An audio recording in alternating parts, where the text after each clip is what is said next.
दे धडक बेधडक आपल्या परिसरातील ताज्या घडामोडी, घटना, समस्या, विविध क्षेत्रातील सर्वदूर बातम्या पाहण्यासाठी लोकशक्ती लाईव्ह न्यूज चॅनलला सबस्क्राईब करा आणि नोटिफिकेशन मिळवण्यासाठी बेल आयकॉनला प्रेस करा।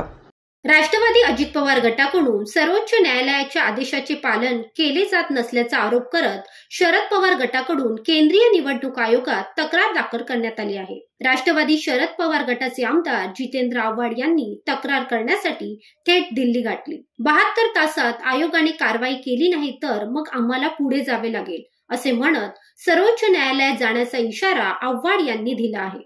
राष्ट्रवादी काँग्रेसमध्ये पडलेल्या फुटीनंतर निवडणूक आयोगाने राष्ट्रवादी काँग्रेस पक्ष आणि घड्याळ निवडणूक चिन्ह अजित पवारांना दिले। पुढे शरद पवार गटाला राष्ट्रवादी काँग्रेस पक्ष, शरदचंद्र पवार हे नाव आणि तुतारी वाजवणारा माणूस हे पक्ष चिन्ह दिले।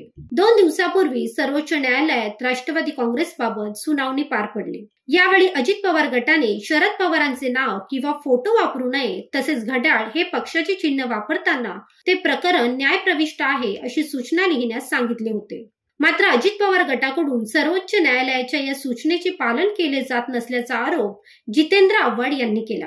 राष्ट्रवादी अजित पवार गटाचे प्रदेशाध्यक्ष सुनील तटकरे यांचे पुत्र आणि आमदार अनिकेत तटकरे यांनी अलीकडेच एका कार्यक्रमात शरद पवार यांचा फोटो वापरल्याचे समोर आल्याचे ते म्हणाले। तटकरेंचे चिरंजीव यांनी एक मीटिंग घेतली आणि तो फोटो आता ट्विट केलेला आहे आम्ही, त्याच्यावर पवार साहेबांचा फोटो आहे। त्याच्यात तर त्यांनी पहिल्याच दिवशी सांगितलं हा वापरायचाच नाही तुम्ही, आणि ते बोलताना ते म्हणाले की तुम्हाला त्यांचं गुडविल हवं आहे पण ते नको आहेत, हे म्हणाले कोर्टात सहनच करणार नाही, ताबडतोब तुम्ही रद्द करा। दुसरी गोष्ट, जिथे जिथे घड्याळ असेल तिथे तिथे त्याच्या खाली लिहा की हे मॅटर इज सबज्युडाइज्ड, आणि त्याच्यामुळे हे तात्पुरत्या स्वरूपात दिलेलं आहे। लोकशक्ती लाईव्ह साठी न्यूज ब्युरो, रायगड। अशाच सच्चाई दर्शवणाऱ्या बातम्या पाहण्यासाठी लोकशक्ती लाईव्ह न्यूज चॅनलला लाईक करा, शेअर करा आणि सबस्क्राईब करा।